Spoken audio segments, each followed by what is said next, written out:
आज हम फिर दोबारा क्लास लेकर के आ गए हैं। इसका पेपर कल है और ये एमए प्रथम सेमेस्टर का द्वितीय पेपर है, जिसका लघु उत्तरीय प्रश्न पढ़ना है, जो सबसे छोटे सवाल होते हैं वो हम पढ़ चुके हैं अपनी पहली क्लास में। तो इस क्लास का जो पेपर का नाम है वो नाम है भक्ति काल। तो भक्ति काल आप जानते हैं कब से कब तक है, 1375 से 1700 के बीच के समय को भक्ति काल कहा गया है। और इसमें के 4 सबसे प्रसिद्ध कवि हुए, जिनका नाम है तुलसीदास, सूरदास, कबीरदास और जायसी जी। तो ये हमारे पाठ्यक्रम में आया हुआ है। पहले हम समझ लेते हैं कि जो लघु उत्तरीय प्रश्न होंगे वो 2 तरीके के होते हैं। नंबर 1, एक चौपाई होगी या एक कवित्त होगा या एक छंद होगा, उसके बारे में संदर्भ पूछेगा, उसकी व्याख्या पूछेगा, प्रसंग पूछेगा और उसके विशेष पूछेगा। तो इसीलिए मैं एक बहुत बढ़िया जो दोहा है उसके बारे में पढ़ूंगा, जो कि कबीरदास जी का है कि झल उठी झोली जली खपरा फूटी फूटी, जोगी था सो रम गया आसीन रही विभूति। ये संदर्भ कहाँ का है और किसका है? तो ये व्याख्या पंक्तियों के हिंदी भक्ति काल के निर्गुण ज्ञानाश्रयी काव्य धारा के प्रतिनिधि माने लेखक, जो इसको लिखे हैं कवि तथा दार्शनिक महात्मा कबीरदास जी के द्वारा विरचित है या उनके द्वारा ये लिखित है। प्रसंग क्या है? प्रसंग है कि प्रस्तुत दोहे में बताया गया है कि ज्ञान रूपी अग्नि से समस्त कर्म भस्म हो जाते हैं। अगर आपके जो कर्म है ज्ञान का, उसके सामने सारे कर्म छोटे हो जाते हैं। व्याख्या क्या की गई है? व्याख्या की गई है अग्नि प्रज्वलित हो जाए, प्रचलित प्रज्वलित है, ज्वलित में जलना हो गई है, उसमें साधक योगी मनुष्य को संचित कर्म रूपी थैली जल गई है तथा ज्ञान के प्रभाव से क्रियामाण कर्म रूपी खप्पड़ भिक्षा पात्र भी फूट गया है। जोगी अर्थात जीवात्मा अपने मूल परमात्मा से मिल गया, यानी आत्मा पार ब्रह्म से लीन हो गई उसके साथ, और शेष रूप में सिर्फ भस्म ही रह जाती है। जैसे कोई व्यक्ति मरने के बाद जला दिया जाता है तो वहाँ पे क्या मिलता है? सिर्फ जो है भस्म मिलती है, और जो वो आत्मा होती है वो ब्रह्म से जाकर के मिल जाती है। इसकी विशेषताएं भी बताना पड़ेगा। विशेष ये देखिए 4 होते हैं। नंबर 1 संदर्भ, फिर प्रसंग, फिर व्याख्या और विशेष। तो ये चारों को पढ़ना है। तो इसका विशेष है कि प्रस्तुत दोहे के रूप का अतिशयोक्ति को भी मान्यता से ज्ञान रूपी अग्नि समस्त कर्मों को भस्म कर देती है। भारतीय अध्यात्म शास्त्र का भी मान्यता ज्ञान रूपी अग्नि समस्त कर्मों को भस्म कर देती है। और श्रीमद् भागवत गीता में इस प्रकार का भाव व्यक्त किया गया है कि ज्ञानाग्नि सर्वकर्माणि भस्मा सत्कृते अर्जुन से भगवान श्री कृष्ण कहते हैं कि ज्ञान जो है उस सर्व कर्मों में सिर्फ भस्म बचती है, हे अर्जुन। अब हमारा जो दूसरा प्रश्न होगा उसकी तरफ बढ़ते हैं। पहले हम कबीरदास जी के बारे में पढ़ चुके हैं। अब जिनके बारे में पढ़ना है वो जायसी जी हैं। जायसी जी जिन्होंने हमारे पाठ्यक्रम में जिसका खंड का मतलब वर्णन किया गया है वो है मानसरोदक खंड। तो मानसरोदक खंड में क्या हुआ है, जो पद्मावती है सिंगल द्वीप की, जो महाराजा की पुत्री है, जो बहुत ही सुंदर है, वो जाती है नहाने के लिए सरोवर के किनारे। वहाँ पे जो होता है उसका ही बखान किया गया है। तो पहले एक बार हम पढ़ लेते हैं। खेलत मान सरोवर गई, जाय पाल पर ठाढ़ी भई, देख सरोवर जैसे कुलेली, पद्मावत सो काहे सहेली, ए रानी मन देख बिचारी, ए नैहर रहना दिनचारी, जो लग आहे पिता कर राजू, खेल लेहु से खेलो आजू, पुनि ससुर हम गवन काली, कित हम कीत के सरोवर पाली, कित आवन पुनि अपने हाथा, कित मिल खेलब एक ऐसा था, सासु ननद बोलिन जे लेही, दारुण ससुर निसरे देही, पियो प्यार सिर ऊपर, पुनि सो कहे सो दोकाहु, काह दहु सुख राखे कि दुख दहु कस जन्म निबाह। ये पहले हमको पढ़ाया जाएगा, ये लिखा होगा, जितना ऊपर वाला लिखा हुआ है लिखा मिलेगा। फिर उसमें पूछेगा कि भैया ये संदर्भ कहाँ का है। तो जैसे आप पढ़ लीजिएगा, जहाँ पे आपको ऐसा लगे कि कोई सरोवर नाम का शब्द फंस रहा है, या पद्मावत नाम का सरोवर है शब्द है, या कोई जायसी नाम का शब्द है, तो समझ जाना कि पद्मावत मानसरोवर खंड से लिया गया है। और इसके जो सुप्रसिद्ध महाकाव्य लेखक हैं वो जायसी जी हैं, जिनकी कृति है वो पद्मावत है। इस में जो प्रसंग है तो इस कवि का लौकिक वस्तुओं में के माध्यम अलौकिक तत्व का संकेत देता है। व्याख्या क्या है? खेलते खेलते पद्मावती की सखियां मानसरोवर के तट पर पहुंची। वहां पर तट पर खड़े होकर सरोवर को देखकर परस्पर जल क्रीड़ाएं करने लगती हैं। सखियां पद्मावत से कहती हैं कि हे रानी, आप अपने मन से विचार करके देख लीजिए, देख लो, इस संसार रूपी नैहर में हमें कुछ दिन ही रहना है। जब तक हम पिता के छत्र छाया में हैं तब तक जितना खेलना है खेल लो। जब हम ससुराल चली जाएंगे उस समय हमें वहाँ हम होंगी और वहाँ सरोवर का किनारा। उस समय ससुराल से यहाँ आना भी हमारे वश में नहीं रह जाएगा और ना हम फिर इस प्रकार से मिलकर एक साथ खेल सकेंगे। ससुराल के सास और ननद बोलकर हमारा जीवन जीना दुर्भर कर देंगे और उग्र स्वभाव वाला ससुर हमें घर से बाहर नहीं निकलने देगा। कवि कहता है कि सखियों परस्पर विचार करते हुए कहती है कि हमारे सिर पर पति का वरदहस्त रहेगा, किंतु हम लोग नहीं जानते हैं कि पति मेरे साथ कैसा व्यवहार करेगा। वह सुख देगा या दुख, इस स्थिति में हमारे जीवन का निर्वाह कैसे होगा। कहने का जो शाब्दिक अर्थ ये है कि सखियां कह रही हैं भैया जो भी करना है आज कर लो, कल का भरोसा मत करना, कल किसने देखा है, बस इतना है। अब इसमें विशेष क्या है? इसमें विशेष है कि इसमें कवि ने संसार को नैहर परलोक ससुराल का रूप दर्शाया है। अब ये देखा जाए तो ये निर्गुण पहले से थे, लेकिन प्रेम साई का विधारा है तो इन्होंने प्रेम के रूप में बताया है कि भैया यहाँ पे जितने दिन रुकना है यहाँ पे अच्छे से रुको, जब ससुराल जाएंगे तो सास ससुर जो कहेंगे वही करना पड़ेगा। तो हमने अब जायसी जी को पढ़ लिया है, अब हम पढ़ लेंगे सूरदास जी को। देखिए हम क्या कर रहे हैं, एक एक पढ़ रहे हैं जिससे हमको अनुमान लग जाए कि हमारा पेपर कैसा आएगा। तो इनके बारे में पढ़ते हैं। अभिगत गति कछु कहत न आवे, जो गूंगे मीठे फल का रस अंतर्गत ही भावे, परम स्वाद सब ही सो निरंतर अमृत दोष उपजावे, मन बानी के अगम अगोचर सो जाने सो पावे, रूप रे गुण जात जुगत बिन निरालंब के धावे, सब विद अगम विचारे ताते सूर सगुन पद गावे। देखिए इसमें क्या है, दो बातें। पहली बात यह है कि गूंगा व्यक्ति अगर कुछ खा लेता है तो कुछ बोल नहीं सकता है, लेकिन ये बात गूंगे व्यक्ति के लिए नहीं कही गई। ये कही गई है कि जो भगवान को पा लाता है वो बता नहीं सकता कि भगवान कैसे हैं।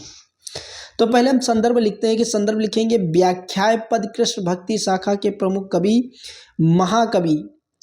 महाकवि महात्मा प्रसिद्ध ग्रंथ सूर सागर से लिया गया है और इसके कवि कौन है? सूरदास जी हैं। प्रसंग है प्रस्तुत पद महाकवि सूरदास ने निर्गुण निरंकार ब्रह्म की सगुण साकार ब्रह्मा की सुगमता से सैद्धांतिक विवेचना किया है। इस पद में हम रचनाओं को आधारशिला कह सकते हैं और भारतीय भक्ति के चिंतन में निपुण दो रूप स्वीकार किया गया, जिसे भक्ति इन दोनों रूपों को लेकर के ईश्वर से अपने भाव प्रवण पर श्रद्धांजलि अर्पित करता है। फिर जो है व्याख्या क्या होगी, व्याख्या एक बार पढ़ लीजिए। हालांकि व्याख्या अपने हिसाब से बनाइएगा जैसे आपके विचारों में लगे। तो व्याख्या है कि निर्गुण उपासनागत कठिनाइयों को ध्यान में रखते हुए सूरदास जी कहा, निर्गुण निराकार ब्रह्मा के सब प्रकार के अज्ञ हैं कि स्थिति कुछ भी समझ में नहीं है, अर्थात उसके दशाओं में किसी प्रकार का वर्णन नहीं किया जा सकता है। जिस गूंगे व्यक्ति को मधुर फल खा तो लेता है लेकिन रस स्वादन तो करता है, किंतु द्वारा अभिव्यक्ति नहीं प्रदान कर पाता है कि वह अनुभावन व हृदय में ही करता, ठीक उसी प्रकार निर्गुण की उपासना में आस्वाद से अंतरिक्त होता है और साधक के हृदय में आंतरिक संतोष की सृष्टि करता है कि अभिव्यक्त नहीं कर पा रहा है, कि अनुभव वही व्यक्ति कर सकता है जिसे ब्रह्मा की प्राप्ति हो गई हो। निर्गुण ब्रह्मा मन और वाणी के लिए अगम्य और इंद्रियतीय समझ से परे है, अर्थात निरंकार ब्रह्मा शास्त्रीय वर्णन नहीं प्रत्युत अनुभव का विषय है, जिसके रूपरेखा नहीं मालूम है। वह निर्गुण से जिनके जात पात उनके बारे में कोई भी युक्त काम नहीं देती है, उन्होंने तात्पर्य प्रत्यक्ष का अनुमान का विषय निर्गुण ध्यान करने के लिए साहच्य और प्रत्यक्ष का अनुमान विषय निर्गुण ध्यान करने के लिए सहारा नहीं है। स्थिति के बिना किसी आश्रय से किधर दौड़ो। सूरदास जी कहते हैं निरंकार ब्रह्मा की कल्पना तीत अगम इस प्रकार है कि अग्रह है। ऐसा विचार कर लेने के बाद जो सगुण साकार ब्रह्मा की लीलाओं को गान का गुण गुण अनुवाद कर रहा हूँ। विशेष है कि इस पद में सूर भक्ति साधना की भूमिका को समझाना चाहते हैं। तो अब हो गए 3, पहले कबीरदास, फिर जायसी जी, फिर हुए हमारे सूरदास। अब हम जो पढ़ेंगे वो भैया है तुलसीदास जी। और तुलसीदास को तो आप जानते ही हैं कितने अच्छे कवि हुए जिन्होंने रामचरितमानस दिया हो। वैसे कवि तुलसीदास जी महान कवि, जो कि उनसे अच्छा कवि तो मुझे 2 ही मुझे कवि पसंद आए कि मेरे कैसे मेरा मन धरे मेरो मन अधीर, मेरे 2 बाप हैं तुलसी और कबीर। हालांकि ये मैं पढ़ाते वक्त कहता हूँ। अब हम पढ़ेंगे तुलसीदास जी के बारे में। हमारे जो पाठ्यक्रम में विरचित है, जो है लिखा है, वो है विनय पत्रिका। विनय पत्रिका में भगवान गणेश की वंदना की गई है। हालांकि विनय पत्रिका में बहुत कुछ चीज़ों को बताया गया है, तो वो हमारे पाठ्यक्रम में है। तो विनय पत्रिका पहले ही पढ़ लीजिएगा, ध्यान दीजिएगा कि विनय पत्रिका से लिया गया है, जो कि जिसके लेखक कौन है? तुलसीदास जी। तो हम पहले पढ़ते हैं। अबलो नसानी अब ना नसई हो, राम कृपा भव निशा सिरानी, जागे फिर ना ढसई हो, पायो नाम चारु चिंतामणि उर कतते न खसय हो, श्याम रूप सुचि रुचिर कसौटी चित कचनय कसय हो, परबस जान हंसो न इन इंद्रिय निज बस है न हंसई हो, मन मधुकर पन में तुलसी रघुपत पद कमल बसई हो। जिसका संदर्भ होगा कि व्याख्या पद गोस्वामी तुलसीदास जी विरचित विनय पत्रिका से उद्धत है। प्रसंग संदर्भित पद कवि अपने सुधरने के मन में श्री राम के चरणों का कमल को लगाने का संकल्प करता हुआ कहता है। व्याख्या क्या है वो जरूरी है, पढ़ लीजिए कि अभी तक मैं अपना सत्यानाश करता रहा और अपनी बिगाड़ता रहा, पर अब ऐसा ना होने दूंगा। प्रभु श्री राम कृपया से एक बार संसार रूपी रात्रि व्यतीत हो गई है और अज्ञान से अंधकार छट गया है। अब जागने पर ज्ञान का उजाला प्रसारित हो रहा है। फिर से मैं बिछौना बिछाकर सोने की तैयारी नहीं करूंगा, पुनः अज्ञान में वशीभूत नहीं होऊंगा। मुझको श्री राम के नाम स्वरूप वाली सुंदर कसौटी प्राप्त हो गई है। अब मैं उसी कसौटी पे अपने मन रूपी सोने की धात को, गुणवत्ता को परखता रहूंगा और राम नाम की रूपी मणि को अपने हृदय रूपी हाथ में फिसलने नहीं दूंगा। और इन इंद्रियों को मुझे दूसरे के अधीन जाने से पाकर मेरी खूब ठिठोली कराई है। अब मैंने अपने से वश में कर लिया है। अब मन इंद्रियों को मनमानी नहीं करने दूंगा और ना ही समाज में अपनी हंसी उड़वाऊंगा। कवि कहता है कि अब प्रण कर लिया है कि अपने मन मधुकर को श्री राम के चरणों कमल में बंद करके रखेगा, जिसके अन्य कहीं ना जा सके। विषय क्या है? रूपक, यमक, परिणाम, अनुप्रास, स्वव्यक्ति अलंकार से प्रभावित प्रयोग है। भाषा इसमें जो है ब्रज भाषा है। भक्ति रस है। तुलसी रामचरितमानस की इस प्रकार चर्चा की गई है। मोहि निशा जग सोय निहारा, देखो सपन अनेक प्रकारा, तेहि जड़ जामिन जागई जोगी, परमारथ प्रपंच वियोगी, ये निशा सर्वभूतानाम तस्यम जागृत संयम में से ऐसे ही भाव व्यंजित हैं। तो ये जो था हमारा भावार्थ था तुलसीदास जी के लिखे हुए शब्दों को, जिसमें कहना चाह रहे हैं कि जितना बिगड़ना था बिगड़ चुके हैं, लेकिन अब हम आगे चलकर नहीं बिगड़ेंगे। तो 4 कवियों को हम पढ़ लिए हैं। 4 ही कवि हमारे आएंगे, जिसमें संदर्भ, प्रसंग, व्याख्या और विषय। 5वां प्रश्न क्या है कि कबीर की भाषा का विषय पर एक सार्थक टिप्पणी लिखी है। तो कबीर की जो भाषा है पंचमेल खिचड़ी, सदकड़ी है। इसका होने का जो कारण है वो ये पंजाबी, राजस्थान, ब्रज, अवधी, अरबी, फारसी शब्दों का मिश्रण उनकी भाषा में विशेष रूप से देखने को मिलता है और एक अकृत्रिमता के लिए हुई होती है। डॉक्टर गोविंद त्रिगुणायत का कहना है कि कबीर का भाषा पर एक एकाधिकार था। भावानुकूल और समयानुकूल भाषा पढ़कर वो काट छाट उसी सोचना व्यक्ति से दे देना उन्हें खूब आता था, तभी तो उनके उक्तियों से इतना प्रभाव ऐसा प्रेषणीयता रहा है। फिर कबीर के पदों में साहित्य के विशेषताएं बताइए। कबीर के जो पद है वो साहित्य का क्या विशेषताएं हैं। देखिए साहित्य है क्या, साहित्य उसे कहते हैं जो समाज का हित करे, उसको साहित्य कहा जाता है। साहित्य, इतिहास, साहित्य, इति जो संपूर्ण से खत्म हो गया है, जो समाज के लिए हित करता है उसी को हिंदी साहित्य कहा जाता है। फिर उल्टवासी का क्या आशय है। देखिए कबीरदास जी जो है वो रहस्यवाद उल्टवासी के महान द्योतक हुए हैं। इनका एक लोहा पढ़ लेते हैं कि ऐसा अद्भुत मेरा गुरु कथा में रहा भैसे, मूसा हस्ती सो लड़े कोई बिरला देखे। तो इससे अच्छा ये वाला याद कर लीजिएगा, लिखने में आसानी रहेगी। एक अचंबा देख रहे भाई ठाढ़ा सिंह चरावे गाय। एक भैया हमने अचंबा देखा कि वहाँ पे खड़ा हुआ गाय चरा रहा है, वो भी शेर। पहले पूत पीछे माई चेला के गुरु लागे पाई, तलकी सस्या ऊपर करी मूल भांति भांति जड़ लागे फूल, कबीर कन्या पद के बूझे ताकू तेने त्रिभुवन सूझे। अब तुमको एक बता दे, एक मेरे ज़माने में बहुत ज़्यादा चलता था कि कबीरदास की उल्टी बानी बरसे कमर भीगे पानी। तो ये कबीरदास की उल्टबासी है और इसके अंदर बहुत कुछ छिपा हुआ है, तो इसलिए इसको सतर्क होकर पढ़िएगा, आसान नहीं है। सतर्क सिद्ध कीजिए कि कबीर धर्मनिरपेक्ष भारतीय है। देखिए धर्मनिरपेक्ष तो ये बहुत धर्मनिरपेक्ष है। धर्मनिरपेक्ष का जो शाब्दिक अर्थ होता है वो होता है कि किसी भी धर्म को न मानते हुए सभी धर्मों का सम्मान करना और उसकी कुरीतियों को उजागर करना। और कबीरदास जी तो ऐसे कभी हुए ही हैं, इसमें क्या सिद्ध करना है। इसीलिए मैं आपको बता दूं, जो भी लिखना है अपने हिसाब से लिखिएगा। फिर मानसरोधक खंड के आधार पर जैसी ने की भाषा सोष्टों पर प्रकाश डालिए। देखिए जो मानसरोधक खंड हमारे पाठ्यक्रम में है उसमें क्या है उसके बारे में लिखना है, तो जो कि आप अपने हिसाब से शब्दों में लिखिएगा, क्योंकि इतना तो आप समझदार हैं ही। मैं आपको बता दूं, जो जयसी जी हैं वो भाषा के हिसाब से जो मानसरोधक खंड में पद्मावत की जो बातें लिखी उसी को लिखना है, जो कि हम पहले पढ़ ही चुके हैं। फिर जायसी के रहस्यवाद पर गंभीर टिप्पणी लिखी। हाँ, इस पर थोड़ा सा आप ध्यान दे लीजिएगा। देखिए जायसी का रहस्यवाद पर एक गंभीर टिप्पणी लिखना है, कैसे लिखेंगे। तो रहस्यवादी भक्त परम पिता परमेश्वर को अपने परम साध्य प्रीतम रूप से दिखता और परम सत्ता साक्षात्कार मिलने के लिए सदैव लालायित रहता है। जायसी भी रहस्यमयी सत्ता का आभास देने के लिए बहुत ही रमणीय और मर्म स्पर्शी संकेत को दर्शाने का सफल हुए। जे ही दिन दसन जेत निर्माई, बहुत ज्योत ज्योति वही भाई, रवि सस नखत दिए वही ज्योति, रतन पदार्थ मानिक मोती।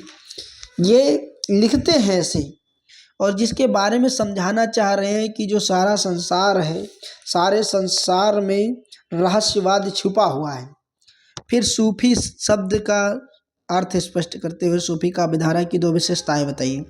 ये सवाल आ सकता है, ये सवाल 100% आ सकता है। इससे जुड़ा हुआ सवाल एक तो जरूर आएगा, या लॉन्ग में आए, शॉर्ट में आए, लघुत्तरी में आए, दीर्घोत्तरी में आएगा जरूर।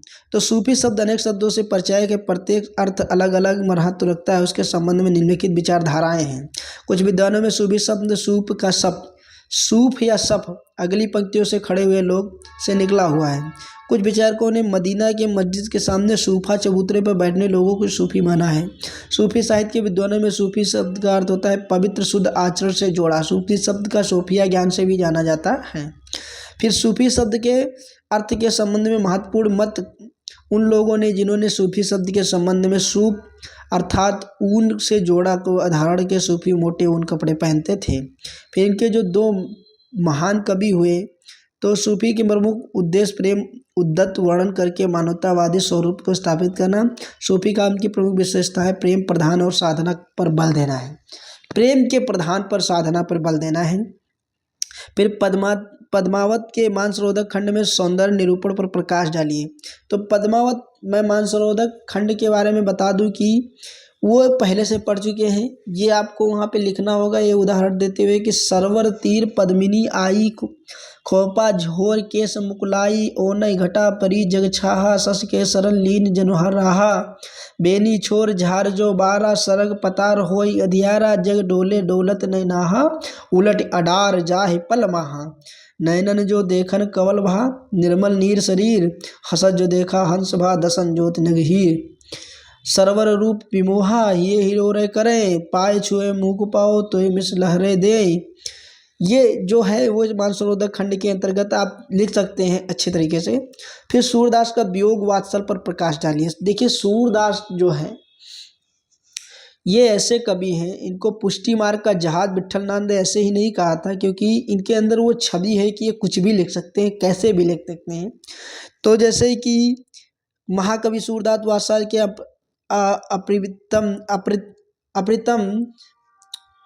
अप्रतिम चित्रकार, उन्होंने बल संदर्भ को लेकर बड़ा बाल क्रीड़ा से विविध भंगिमाओं को मातृ हृदय का सूक्ष्म वर्णन किया है।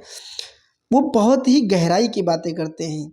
जब उनको पता चला कि भगवान कन्हैया मथुरा जाने के लिए तैयार है, तो वो कहते हैं कि भैया कोई कन्हैया को रोक ले। संदेशो देवकी से कहियो, हो तो दहाय तिहारे सुत की कृपा करत ही रहियो। तुम तो टेप जनेते होइयो, तो मोहि से आयो। प्रात उठत मेरो लाल लड़ते माखन रोटी भायो। कि मेरे लाल को क्या पसंद है? माखन रोटी पसंद है। फिर सवाल क्या है? भ्रमर गीत परंपरा पर स्थान निर्धारित करिए। देखिए भ्रमर गीत है क्या? राधा और उद्धव के बीच में जो बात हो रहा था उसी में एक भ्रमर आ जाता है, जिसको कन्हैया को मान करके, और उसी को भ्रमर गीत कहते हैं। इसको लिखने वाले तमाम कवि हुए और अपने अपने हिसाब से लिखा। जैसे कि उसमें तुलसीदास जी ने भी लिखा है, परमानंद ने भी लिखा, और सूरदास जी ने भी लिखा, पद्माकर ने भी लिखा, घनानंद ने भी लिखा, और डॉक्टर द्वारका प्रसाद सक्सेना के स्टेप भी लिखा है। इसी तरीके से लिखना है। फिर अष्टचाप कवियों को सारगर्भित टिप्पणी लिखिए। ये सबसे महत्वपूर्ण सवाल है, इसी के लिए मैं अभी तक रुका था। देखिए अष्टछाप कवियों में सारगर्भित टिप्पणी क्या है? देखिए अष्टछाप के जो कवि हैं, वो जो अष्टछाप कवि लिखने वाले व्यक्ति, उनके नाम है वल्लभाचार्य, जो कि वल्लभाचार्य के पुत्र विट्ठल नाथ जी ने इनको लिखा था। जिसमें सर्वप्रथम महान कवि माना जाता है सूरदास।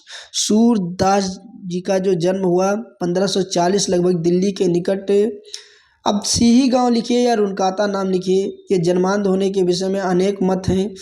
फिर इनके बारे में कहानी बताइएगा जो आपके हिसाब से समझ में आए। फिर आइए नंददास। नंददास कवियों में सूरदास के बाद नंददास का प्रमुख स्थान रखते हैं, गोसाई विट्ठलनाथ के प्रमुख शिष्य थे। उसके बाद जो आए परमानंद दास। मैं 8 कवियों के नाम गिन रहा हूँ, आप पढ़िएगा। सूरदास, नंददास, परमानंद दास, कुम्भन दास, कृष्णदास, चतुर्भुज दास, स्वामीदास, छिद स्वामी। ये 8 जो है इनको ही कहा जाता है अष्टछाप के कवि। फिर है हमारे कुम्भन दास। कुम्भन दास प्रभु वल्लभाचार्य के शिष्य कुम्भन दास बड़े ही त्यागी भक्ति थे। इनका जन्म 1525 में हुआ था, और परमानंद जी का जन्म जो है 1550 में हुआ था। फिर कृष्णदास, महाप्रभु कृष्ण जी का दास जी का जो जन्म हुआ वो 1552 में हुआ। हालांकि याद करने में बहुत ही कन्फ्यूजन होगी, क्योंकि 1540, 1552, 1500 ये जो है ना 1525, 1597, इसी की वजह से थोड़ा सा समस्याएं को देखना पड़ेगा। लेकिन हाँ, आप एक बार ये देखते जाइएगा, मैं जितना बता रहा हूँ उसको एक बार पढ़ भी लीजिएगा, क्योंकि वीडियो में इतना तो साफ स्पष्ट दिखाई दे रहा है। तो फिर गोविंद स्वामी, गोसाई विट्ठलनाथ के शिष्य गोविंद स्वामी आंतरी नामक ग्राम में संवत 1562 में इनका जन्म हुआ। छिद स्वामी गोस्वामी विट्ठलनाथ जी के शिष्य जो 1537 में मथुरा में जन्म इनका हुआ था। तो जो कि हमारे अष्टछाप के कवियों को पढ़ लिए, इतने सूर्य के काव्य भाषा पर प्रकाश डालिए। तो सूर्य जी के जो काव्य प्रकाश पे जो भाषा डालना है वो अपने हिसाब से देख लीजिएगा। मैं एक बार वीडियो आप तक पहुंचा दे रहा हूं, फिर अपने हिसाब से लिखिएगा। ये जो हमको लग रहा है अंतिम प्रश्न है, नहीं अंतिम प्रश्न अभी 21 है। ये सवाल है, तुलसी की नवधा भक्ति पर प्रकाश डालिए। देखिए रामचरितमानस में जो नवधा भक्ति है वो सबरी को राम जी बताते हैं कि प्रथम भगत संतन के संगा, दूजे भगत मम कथा प्रसंगा। लेकिन यहाँ पे जो नवधा भक्ति वो लिखी है, श्रवणम कीर्तनम विष्णु स्मरणम पद सेवनम अर्चनम वंदनम दस्यम साख्य मात्म निवेदनम, जो कि है भगवान विष्णु के नाम रूप गुण प्रभाव वादी का श्रवण कीर्तन स्मरण और भगवान के चरण सेवा पूजा वंदना एवं भगवान के दास्य भाव साख्य भाव और अपने को समर्पण कर देना, यह 9 प्रकार की भक्ति, जिसी प्रकार को नौधा भक्ति कहा जाता है। पहला क्या है? श्रवण। श्रवण मानते हो सुनना होता है। कहते बिन सत्संग न हरि कथा, ते बिन मोहि न भाग, मोहि गए बिन राम पद होय न दृढ़ अनुराग। फिर कीर्तन, जो नहीं करे राम गुण गाना, जेहि होय दादुर जेहि समाना। जो भगवान का गुणगान नहीं करता वो मोर दादुर के समान होता, मेढक के समान होता है। स्मरण, जासु नाम सुमिरत एक बारा, उतरे नर भव सिंधु अपारा। या फिर वो भी कह सकते हैं कलयुग केवल राम नाम आधारा, सुमिर सुमिर नर उतरे पारा। फिर क्या है? पाद सेवन। पाद सेवन का मतलब होता है भगवान चरणों को में अपना मन लगाना। कि रज सिर धरि है नय नय लावे, रघुबर मिलन सरिस सुख पावे। फिर होता है अर्चन, जो कि हम अर्चना करते हैं। तुलसी भवानी पूंज पुनि पुनि मुदित मन मंदिर चली। फिर वंदन है।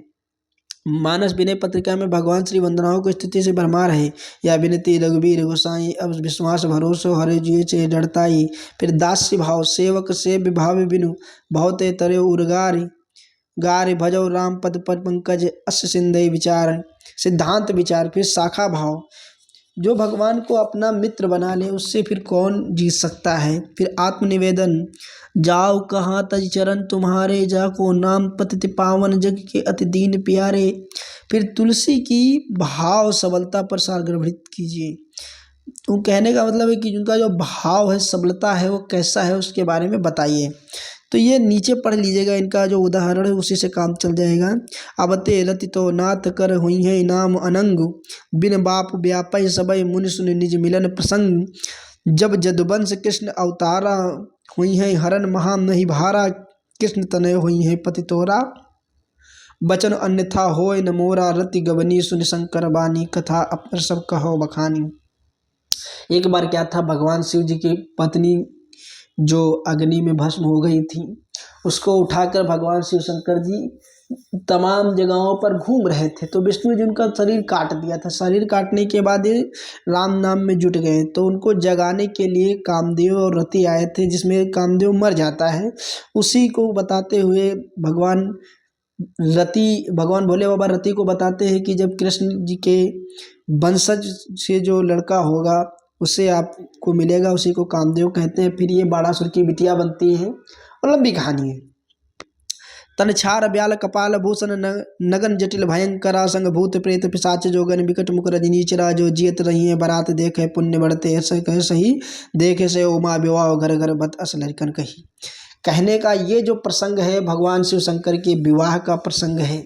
विवाह में लड़के कह रहे हैं कि अगर जिंदा रहिबे तो ऐसी बारात बहुत देख लेबे, क्योंकि उनका रूप देखकर ही डर गए हैं। कोई नयन विपुल नयन, कोई नयन विहीना, अष्टपुष्ट कोई तनखीना। फिर विनय पत्रिका गीत की योजना पर प्रकाश डालिए। विनय पत्रिका गीत का संबंधी में सशक्त और प्रौढ़ रचनाएं हैं। फिर विनय तो पत्रिका हो गई, ये तो सबसे बड़ी बात है। ये अपने आप को बहुत छोटा समझते हैं कि खोटो खारो सांवरो सो झूठ क्यों कहेंगे, जानो सबही के मन की कर्म वचन ही, ऐसे कपट किए ऐसे झूठ कैसी, गाठ पानी तले सन की। तो ये जो है ना, ये विनय पत्रिका के गीत योजनाओं के बारे में पूछ रहे हैं। फिर तुलसी के साहित्यिक क्षेत्र पर पर्याप्त समन्वय स्थापित कीजिए और समर्पण स्पष्ट कीजिए कि तुलसी साहित्य के क्षेत्र में पर्याप्त समन्वय क्या है। तो वो यही एक लास्ट है जो सवाल है हमारा 21 नंबर। गोस्वामी तुलसीदास समन्वय को अद्भुत क्षमता से उन्होंने निर्गुण सगुण वैष्णव सवैष्णव राजा प्रजा ब्राह्मण शूद्र क्षेत्रों में साधिकार समन्वय स्थापित किया है और साहित्य के क्षेत्र में भी उन्हें व्यापक समन्वय का प्रयास किया है। उसी समय ब्रजी अवधि साहित्य सर्जना के केंद्र में तुलसी इन दोनों भाषाओं को कुशलतापूर्वक रचनाएं प्रस्तुत की। शैली की दृष्टि से देखा जाए तो अपने समय से प्रचलित लगभग सभी शैलियों का प्रयोग अपनी रचनाओं में किया। बिरगाथा में छप्पे पद्धत, सूर विद्यावती के गीत पद्धत, चरणों में कवित सवैया पद्धत, कबीर रहीम के सुत्ती दोहा पद्धत में मंगल पद्धत, भैरवे पद्धत का अधिकार प्रयोग उनकी रचनाएं दिखाई देती हैं। आचार्य रामचंद्र से लिखा है कि तुलसी की रचना विधान में सबसे बड़ी विशेषता यह है कि सर्वतोमुखी प्रतिभा से बल में सबके सौंदर्य प्रकाष्ठा अपनी दिव्यवाणी को दिखाकर साहित्य के क्षेत्र में प्रथम पद के अधिकारी हुए। बस इतना लिख दीजिएगा तो आपका 4 नंबर मिल जाएगा। ये जो सवाल होता है 6 नंबर का होता है, 4 सवाल होते हैं 26 नंबर, 6 चौक 24 नंबर का होता है। पहले जो हम लघु उत्तरीय प्रश्न पढ़ चुके हैं वो जो हमारे था वो थे 3 नंबर के। उसके बाद अब ये हमारा रहेगा 6 नंबर का। फिर जो हमारा सबसे बड़ा होता है जिसको दीर्घ उत्तरीय प्रश्न कहा जाता है वो होता है 10.5 नंबर का, जिसके 2 प्रश्न होते हैं। तो मिलेंगे अगली क्लास में जो कि हमारा दीर्घ उत्तरीय प्रश्न है उसको पढ़ने के लिए। जय हिंद, जय दोस्तों।